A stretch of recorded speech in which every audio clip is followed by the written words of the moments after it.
Alors que la Commission européenne enquêtait sur les subventions chinoises aux voitures électriques, le groupe américano-européen Stellantis a pris une décision à contre-courant. Il a annoncé le 26 octobre un investissement d'1,5 milliard d'euros dans Leapmotor, une start-up chinoise concevant des véhicules électriques.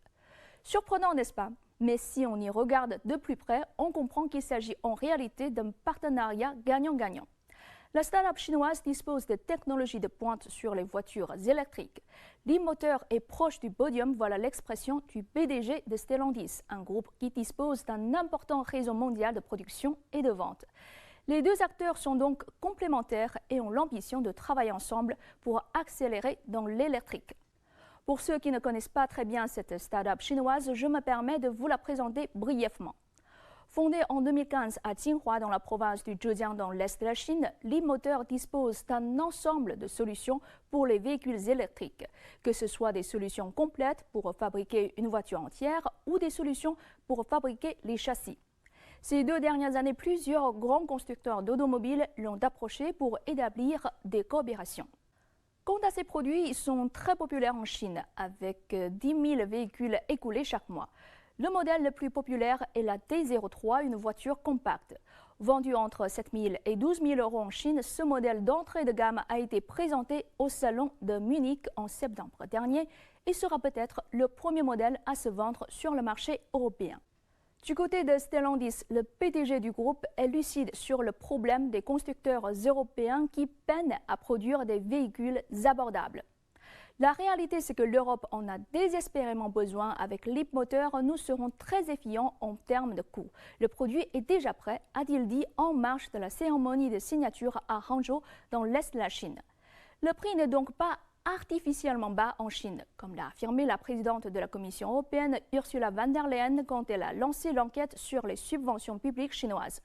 Le prix est bas parce que le coût est bas en Chine. Selon un article paru dans le quotidien français Le Figaro, des experts estiment à environ 20% l'avantage en termes de coût des véhicules chinois par rapport à la concurrence européenne. Vous allez me demander pourquoi le coût est plus bas en Chine qu'ailleurs. À mon avis, c'est le fruit d'un travail long et d'un changement de cap prévoyant. La Chine était consciente que l'avance technologique des constructeurs occidentaux dans le domaine des moteurs à essence était irrattrapable. Elle a donc fait le pari du véhicule électrique dès 2009. Puis les acteurs chinois ont concentré leurs efforts sur les batteries et les moteurs.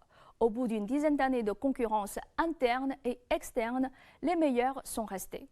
C'est le cas de BYD, producteur de batteries et de voitures. C'est aussi le cas de CATL, fournisseur de batteries Tesla. Avec une chaîne industrielle complète, tous ceux qui produisent des voitures électriques en Chine peuvent tirer parti de cet écosystème unique au monde. La Gigafactory de Tesla à Shanghai en est le meilleur exemple. Dans l'automobile comme dans bien d'autres secteurs, la Chine reste toujours ouverte à la coopération. Si dans les années 80 et 90, les coopérations entre les constructeurs chinois et occidentaux étaient plutôt marché chinois en échange de technologies occidentales, cette tendance a commencé à changer avec l'émergence des jeunes pousses électriques chinoises. En juillet dernier, Volkswagen a annoncé une coopération avec XPeng, constructeur basé à Canton. Maintenant, c'est l'alliance entre Stellantis et Leapmotor, le premier visant une expansion à l'international. Certains occidentaux et notamment les politiciens devraient abandonner leur mentalité hostile et commencer à s'habituer à la nouvelle tendance.